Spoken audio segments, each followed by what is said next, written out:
Time for today's tech and innovation talk, and it's time to talk smart broadcast solutions with the help of the team who have actually worked with us on all of this this week. White Light Studios works with a variety of broadcasters inside and outside sport, and here to tell us more we have Andy Hook, who is White Light's Technical Solutions Director. We're also going to be hearing from Eurosport's Head of Graphics, Alex Dinnin.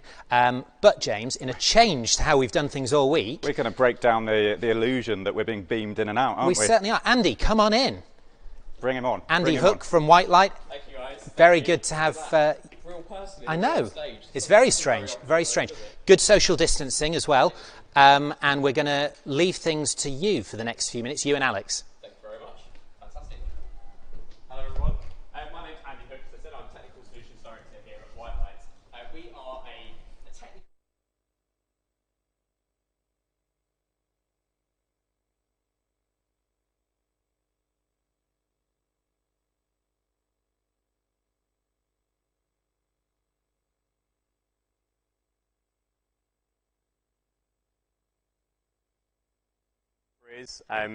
Alex, do you want to do a quick introduction of yourself?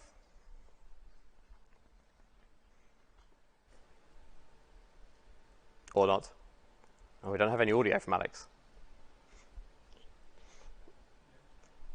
Should we just try that again? Has Alex got any audio? Or is it just going to have to be a pretty face? Okay, we'll come back to Alex in just a minute. I will just give you an update on where we are as a company and what we've done with Alex whilst we just worked that little technical dilemma out. So as I said, we are technical alchemists here at White Light. We work with broadcasters, we work with lots of diverse markets, live event, theatre. We take technology from those markets, we fuse them together, and we create new innovative solutions for our clients.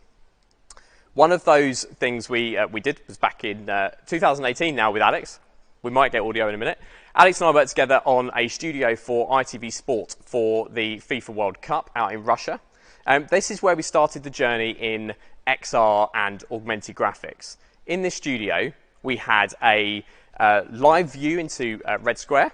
We were able to extend that view to give us the domes above Red Square that we weren't able to see. Alex, I don't know if he's joining yet, but Alex may take this. Hello, Alex. Hi there. Alex, do you want to give an overview of the project? Because I feel like I'm taking some of your glory there. Oh, don't you worry. So yeah, as Andy said, we were given an HBS studio, which overlooked Red Square. Had a beautiful view, but what it unfortunately did, it cut off the top of the domes of St Basil's. So we were given the task of extending the view. And we had lots of meetings, countless meetings with White Light, Delta Tray, etc. And what we did is we put 4 cameras just above Gary Neville's head, where you can see there. And we then fed those cameras back into the Sky server and then mapped them into a 3D dome. I'll play a video for you, Alex, so you can explain as we talk about that what that was. Okay. So in this video, you'll see what Alex is talking about. There you go. Yeah. So as you can see, we applied, augmented reality graphics over the top. But the key was obviously that the lower square window. There we go. That was the only view we had. And the beauty of Red Square is, St Basil's spires. So we really wanted to show that. And I think it worked really, really well. We made a very pretty dome with pictures of past World Cups. And what it really did is it actually lifted the space. It made the environment seem much, much bigger than it actually was, because theoretically, where the bottom screens touch, that is the side of the walls. That was our studio. It was tiny, but it made it feel much grander. Thanks, Alex. That was the start of the XR journey for us. So that was taking a studio in Red Square, a real studio. It was adding an AR top to that to give us a bigger looking studio, a better looking view out of the studio, and the traditional AR graphics that you see quite a lot in broadcast now.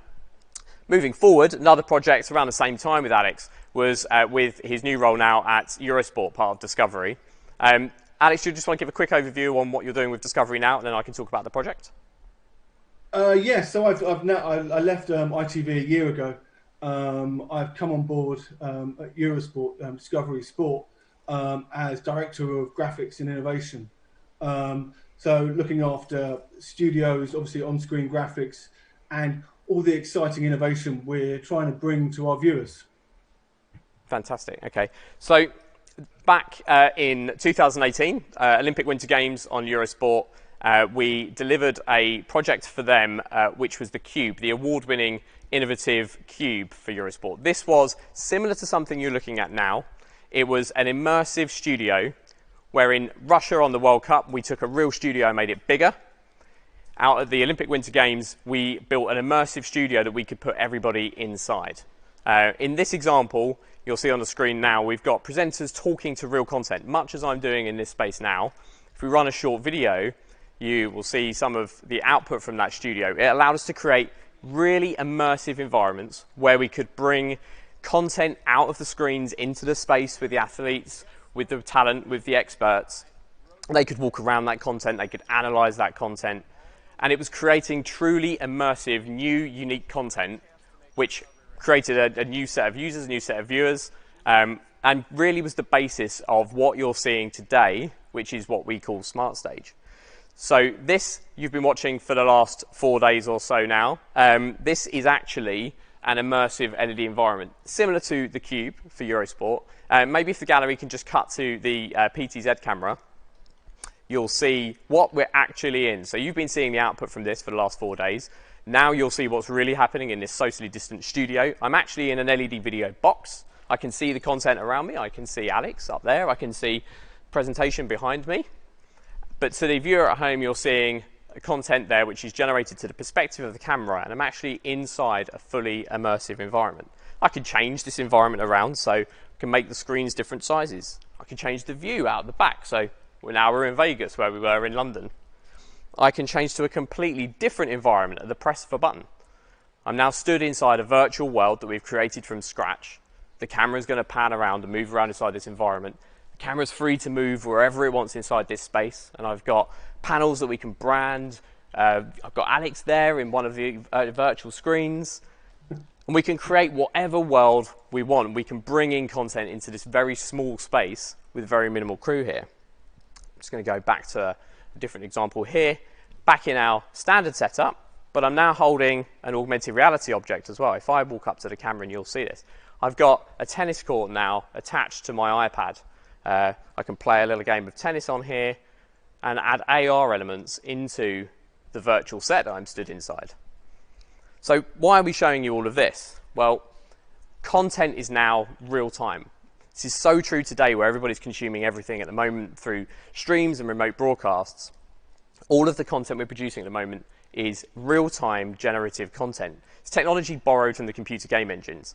We say Unreal is the new real. Unreal is a very popular render engine. We build a lot of these graphics and workflows in. This allows us to build regionalized and personalized content. Everything's driven by data, by real-time production of assets. We can create truly interactive content, much like the tennis court I'm currently holding. This gives us new opportunities to monetize content. It allows me to interact and engage with the content as a remote viewer. We can create experiences, much like I'm doing on the iPad now, with virtual content inside tables, inside analysis tools. As a broadcaster, I might have some analysis going on inside my studio. As a sport league or a sport team, I might be using this for analysis after some training. We can capture assets now in volumetric ways, much like this with our friends at Dimensions and Nikon, capturing golf players in real time as volumetric capture, bringing them into studio spaces like this, and allowing us to analyze content, create new, unique viewing experiences. This doesn't just affect what we can do from broadcast aspects. It means we can deliver new, unique ways of experiencing and consuming content with mobile devices, AR devices, and that affects both the remote experience watching sport at home, but also what we can do in stadium. AR content in stadium is becoming massive, and it's a big focus for us at the moment, particularly in the current behind closed door situation. There's a huge opportunity to create live dynamic content inside stadiums and sporting venues, which gives us data overlay into the space, gives us a new, unique experience we can consume through mobile devices, and in the current climate, gives the broadcasters that sense of theatre. Augmented reality has been used considerably now in openings, half-time shows, ceremonial events at sporting events. So this example here from our friends at Build, the Pakistani Super League opening, you'll see here that we've got AR content being used at an opening ceremony to create a layer of excitement. You often see this in openings and half-times of sporting events. But now, with the content being so readily available and so interactive, there's huge opportunities for how we can use this behind closed doors. So a big focus as us for a business at the moment is how do we create that sense of theatre?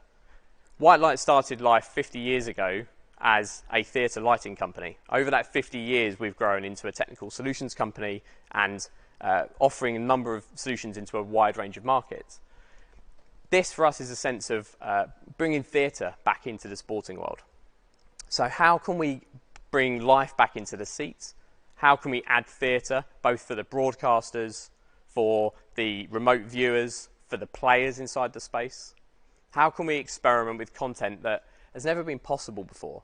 Some of the toys that we've been showing you, some of the things we did out in the Cube, building immersive environments, the things we did in Russia, building set extensions, my toy of having a tennis court attached to my iPad here. These are all real-time content tricks that allow us to create content that's interactive, generated in real time, can be engaged with by remote fans.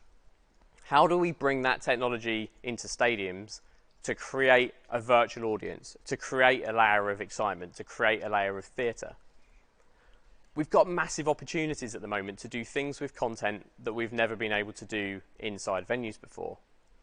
So how do we utilise this to create a legacy for content overlays in stadium? Where have we never been able to put cameras?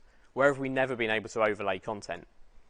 We have a unique opportunity at the moment, I think, to add that level of fan engagement, interaction and gamification that's not been possible. We can do that with these real-time technologies, and a massive opportunity to monetize new layers of content. So we're very excited about the technical journey we've been on. Maybe Alex and I can talk a little bit more about the viewer experiences we had when we were back with the Cube. This content, this new layer of content we have, these new real-time engines, allow us to create experiences that people haven't been able to consume before. Alex, have you got any comments about the Cube specifically? I'm muted. There we go. I'm back. I was just going to go back to the Cube. What we found was really, really key was being able to bring an athlete into the Cube, and you could show the gold medal event, and you could show them winning, and then they could explain how they did it, and they could actually see what they were looking at in the Cube. It wasn't a green screen studio where you're looking, vaguely into space. You can actually see what you're looking at, and you can interact with it. And this works so well with the Cube. Yeah, much like I'm doing exactly now. We found a bit of a eureka moment for us out in Pyeongchang was being able to bring inexperienced athletes into the space, as well as the broadcast professionals and the sports experts, being able to bring athletes into the space and let them, with no training and no rehearsal, walk into the space, completely forget that the camera's there, the lighting's there, any production staff are there, and interact with the content, actually see that content, walk in. We created emotional content where people were watching things for the first time they may not have seen before. We're able to capture that first take where you get that raw emotion. I think that was important. It was exactly that. It was the raw emotion that that grabbed everyone, because they could see you could see the emotion in them. It was fantastic. It worked so well. Yeah, and environments like this, it's not necessarily true of just the broadcasters who have got athletes or non-experienced broadcast professionals who need to create this content, but sports professionals who might bring experts in to analyse something. Presentations much like we're doing at the moment, where yes, we're in a very socially distant studio at the moment with minimal production staff, but we can bring people in here to immediately have these conversations, bring guests together from different parts of the world, and do that in a very natural way, much like we're having a conversation now. Fantastic. Is there any questions from anybody that we might want to look at? You can jump in. Teleport back into our section. Hello. Absolutely fascinating stuff, and good to see you as well, Alex. Andy, you touched on the behind closed doors opportunity. In terms of timelines, there's obviously a need for it at the moment. How quickly can some of this stuff come to be? So that's a very good question, actually. I think there's two elements to behind closed doors for us. One is that we're talking about this augmented graphics and these overlays that broadcasters can make use of. Some of that will be around what can we put in the stadium to create that atmosphere. Some of that's going to be around data overlays and new formats of content that the consumers might not be used to. But there's also the potential of a technical overlay. So can we put audio, lighting, interactive elements into the stadium? And how many of those elements then become a permanent feature? How many of those can become a legacy for the stadium that actually adds something to the stadium or to the game moving forwards? And how do we monetize that? Because a lot of that has opportunities to be monetized, and it's canvases that can be interactive with or be sponsored. The technical elements can be very quick to deploy. A lot of them are event-based technical overlays. The augmented content, much like we're doing here, it's down to content creation and how involved people want to be in that. And in terms of, we've obviously got a football image here, in terms of particular sports or types of venue where this can work, what is the ideal? That's an interesting question to answer. I don't think scale of that comes into it because technology can be scaled. Most of what we're talking about in terms of content can be scaled. I think stadiums where you need that excitement at a scale, you need volume, you need interaction with the large crowds, you've got a very big space to fill, that needs a bigger technology overlay. Some of the other sports that maybe we can augment an additional layer in a more confined way to improve the viewer experience. Depends on the environment we're trying to interact with. And Alex, from your point of view over at Eurosport, you obviously now have another 12 months to think about and plan for with regards to the Olympic Games and your coverage of that. What opportunity does that give you, without giving us all the secrets, what opportunity does that give you to do more than you had originally planned? Well, absolutely. We did have a few odd things that we were going to roll out for the Olympic Games. And whilst sport's been put on pause for a while, it's just given us more time to further our development. A year in technology is huge.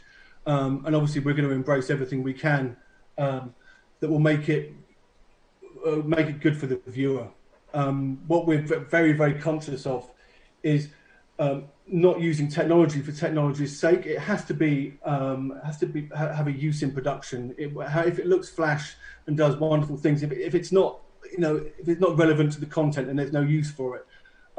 So we're really sort of looking at pushing things a bit further. We've got a few things up our sleeves for the Olympics next year, so watch this space.